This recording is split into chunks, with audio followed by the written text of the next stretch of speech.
My name's Ryan, I'm 27, and this happened last Thanksgiving, an event my family now refers to as the reunion, not because it was particularly warm or joyful, but because it was the last time everyone would be under one roof without it turning ugly. I wasn't planning to go that year, if I'm honest. Life had been messy. I had just switched jobs after a rough layoff, was bouncing between apartments, and had spent the past 2 years trying to pull myself out of a rut I didn't even realize I was in. My mom had begged me to come, said it would be good for me to be around everyone, which, in hindsight, is hilarious. I don't come from a massive family, but there are enough of us to fill a house, especially when the cousins bring their kids. The reunion was at my Uncle Tim's place this time, big house in the suburbs, high ceilings, those huge windows that make you feel like you're in a catalog. My Aunt Valerie, Uncle Tim's younger sister, had flown in from across the country. That's who this story is about. Valerie has always been loud. She walks into a room and suddenly everyone's volume goes up by 30%. She's the type of person who talks at you, not with you. And if you ever mention you're doing well, she's mysteriously doing better. Always. My mom used to say she's just insecure, but after a while, that excuse wears thin. When we were kids, she used to pit me and her son Jordan against each other. Every spelling bee, every basketball game, even how fast we finished dinner.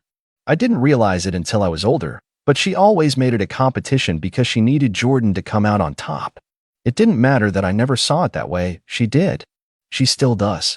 Anyway, the day before the reunion, I was lying on my too small couch, scrolling through job listings I wouldn't apply to when I saw I had a voicemail. It was from Valerie. That caught me off guard. We'd never exactly been close, and she hadn't even texted me in, I want to say 3 years? I tapped play, curious, and immediately sat upright. Her voice came through, sharp and clear. Ugh, I can't stand Ryan. I don't even know why Tim invited him. He's such an embarrassment.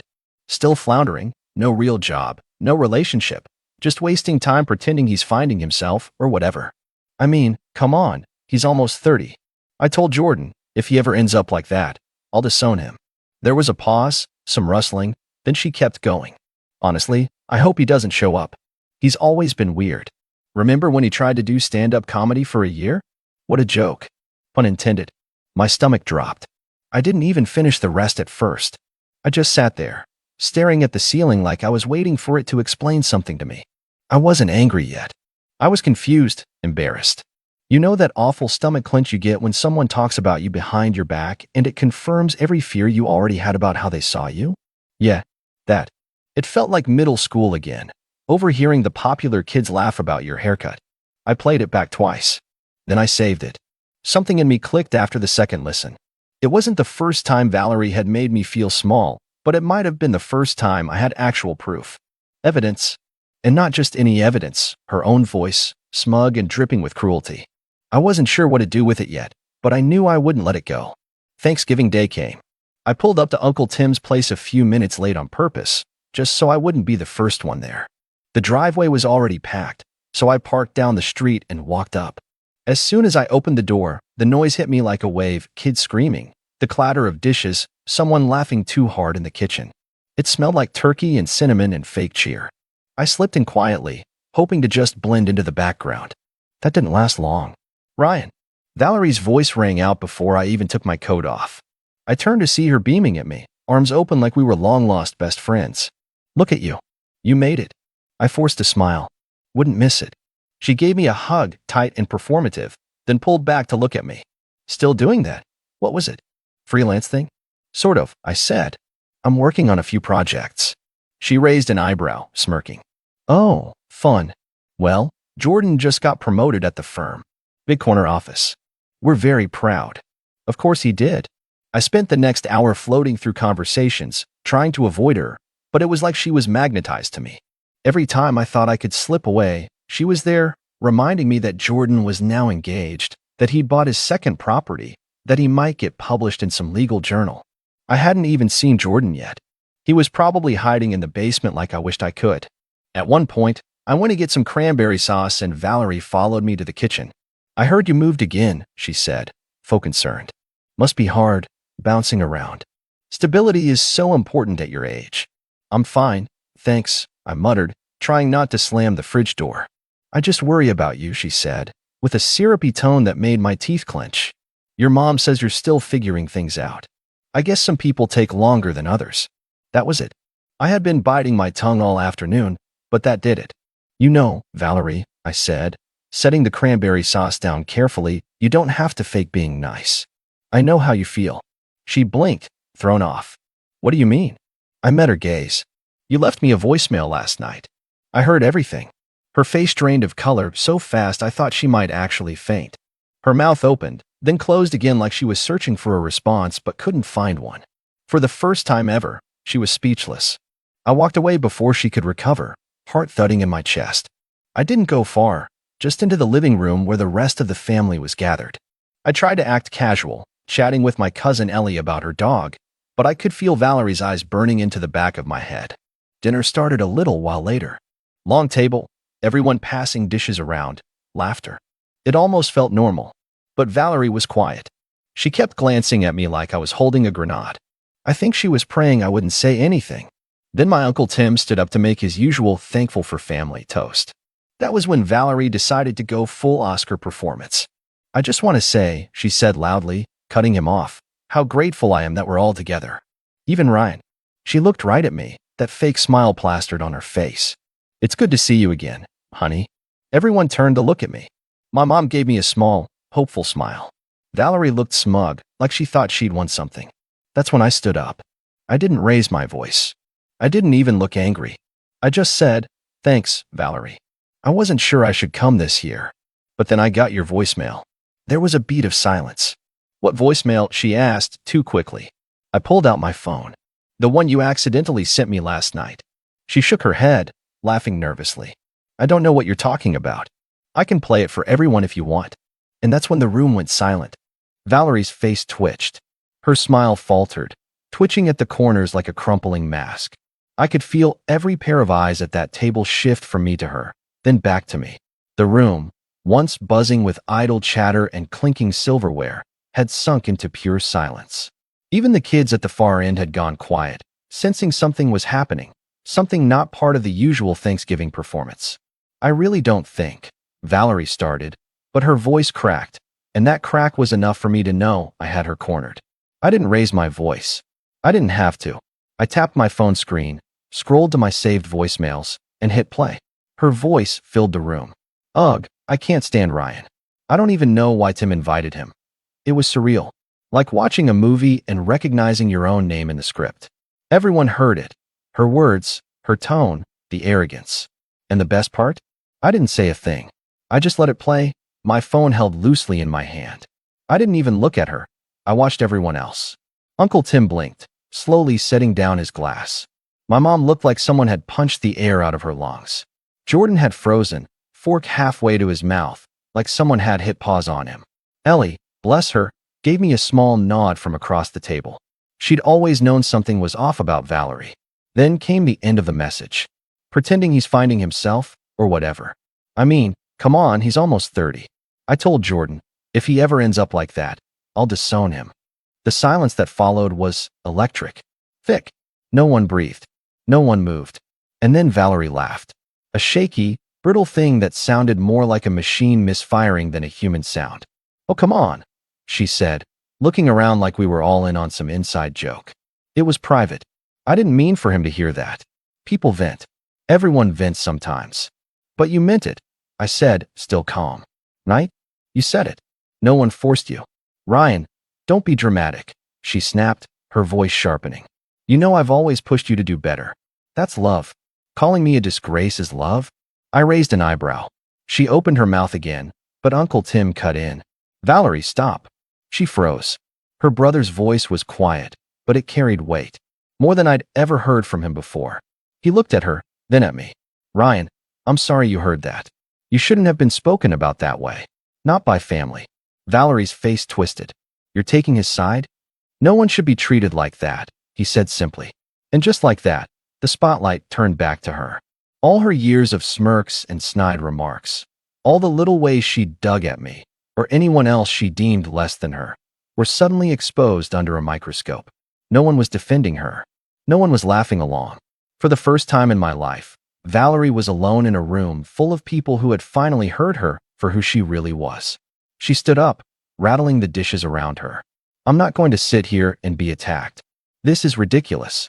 My mom spoke for the first time. Quietly. Valerie, you attacked him first. Valerie blinked like she'd been slapped. She looked around, maybe expecting someone to rescue her. Jordan wouldn't even meet her eyes. She huffed, snatched her purse off the back of the chair, and stormed toward the front door. Everyone stayed frozen in their seats. No one followed her. And just like that, she was gone. But the silence remained. Like we were all stuck in the echo of what just happened. I sat back down slowly, unsure what to do next. My hands were shaking a little. I hadn't planned to play the voicemail like that. I thought I might confront her privately, maybe show my mom later, but in that moment, when she smiled and called me out like she hadn't just trashed me the night before, something in me snapped. And maybe that something had been waiting for years. I looked around. Some faces were stunned. Some were sympathetic. Others just looked tired. Then, for the first time all day, Jordan spoke. His voice was soft. Hey man, I didn't know she said all that. I'm sorry. I nodded. It's not your fault. She's all like that. With everyone. Even me. We didn't say much more after that, but his words hung in the air. There was something new in them. Not quite regret, not quite solidarity, but something like it. Something that suggested this wasn't just about me. That maybe Valerie's reign of passive aggression and behind-the-back cruelty had been hurting more people than anyone realized. The rest of dinner was awkward, to say the least. No one had much of an appetite anymore. A few people tried to shift the mood. Uncle Tim cracked a dry joke. My cousin Laura passed around pie like we were still pretending everything was fine, but the atmosphere had changed. Something had fractured. And while it was painful, it also felt necessary. Later that night, after everyone had left and the house had mostly cleared out, I stayed behind to help clean. My mom and I ended up in the kitchen, washing dishes side by side. The hum of the faucet filled the silence for a while, until she finally spoke. I'm proud of you, she said quietly. I didn't say anything right away. I just nodded, the lump in my throat too big to talk around. I didn't cry. Not then. But something softened in me, something that had been hardened by years of biting my tongue and swallowing my dignity around certain people. For once, I hadn't taken it. And for once, someone else had to. We didn't talk much more that night. I think my mom knew I needed space to process everything, and honestly, I appreciated that more than any pep talk. The car ride home was silent, just the hum of tires on pavement and the occasional flicker of streetlights on the windshield. My phone buzzed once Valerie's name. I didn't open it. I didn't even read the preview. I just watched it fade off the screen. The next few days were weird. I wasn't expecting fallout, but apparently that voicemail had hit harder than I realized. Turns out, a lot of people had stories. Quiet stories. Moments they'd brushed off or buried. A comment here, a dig there. Little things that didn't seem worth bringing up at the time but left scars anyway. The voicemail was like a crack in a dam. Once it split open, everything started pouring out. Ellie texted me first. She said, okay, I know it was tense, but that was legendary. I've wanted to say something to her for years. Then my cousin Laura messaged me on Instagram. Laura texted. She told me I was looking tired at my own wedding.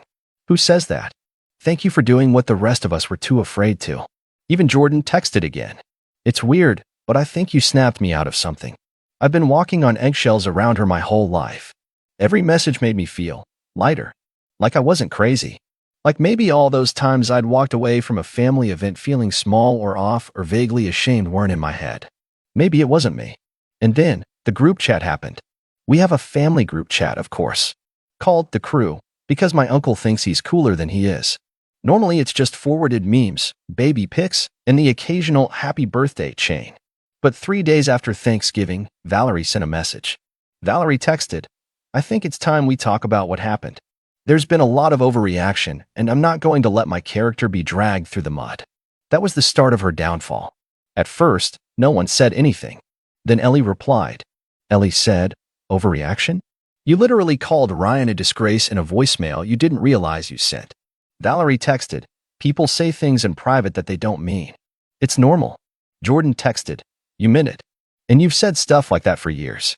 The typing bubbles came and went for a while. Then Uncle Tim chimed in. Uncle Tim said, Valerie, you embarrassed yourself. That's not anyone else's fault. You don't get to blame Ryan for your words. She tried to pivot. Valerie texted, so now I'm the villain because I have standards? I care about this family's reputation. I was concerned about Ryan. I replied, you called me a waste of space. That's not concern. That's cruelty. There were more typing bubbles.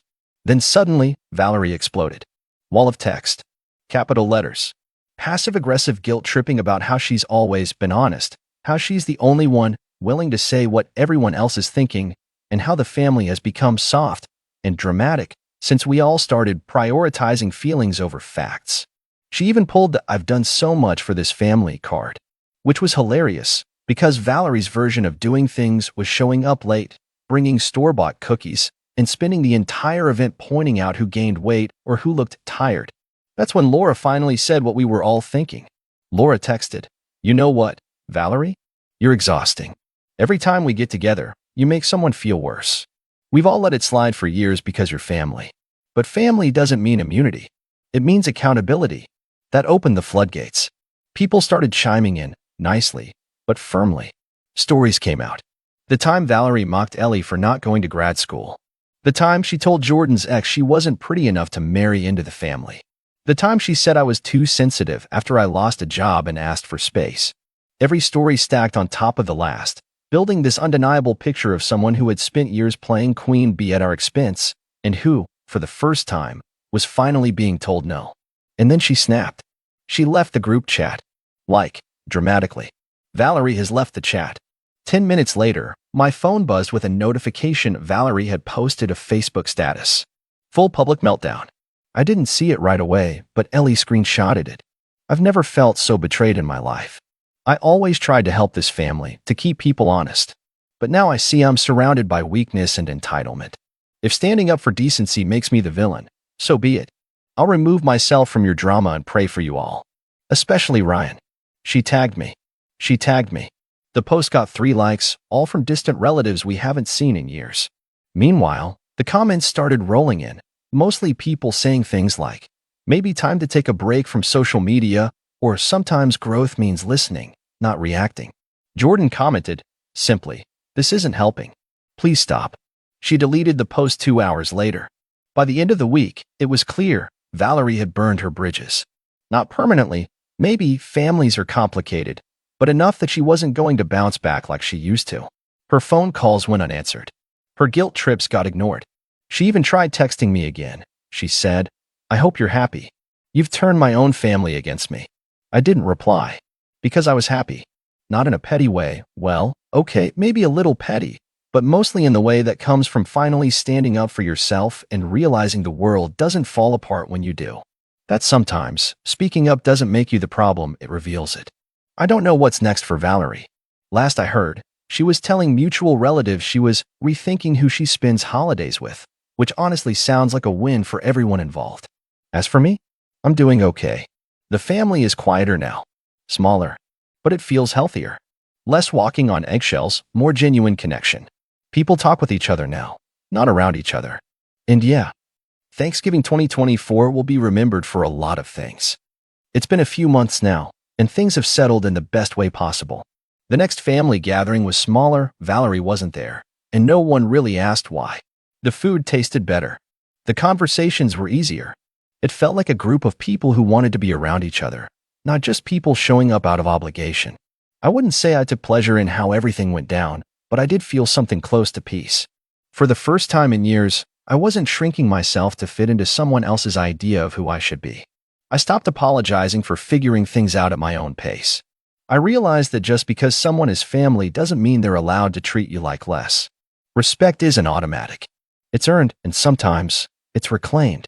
Jordan and I have actually grown closer since everything happened. Funny how that works. We talk more now, not just about family stuff, but real things. Life. Pressure. The weird weight of expectations. Turns out we were both trying to meet a standard that no one ever actually defined. And now, we're building something new. Better. As for Valerie, I haven't heard from her since that last text. Maybe she's still angry. Maybe she's waiting for someone to apologize. But I'm not going to shrink again to make her comfortable. I don't need her validation anymore. Sometimes, the best thing you can do for yourself, and for everyone else, is stop pretending something broken is whole. That's not betrayal. That's honesty. And honestly, I'm proud of myself.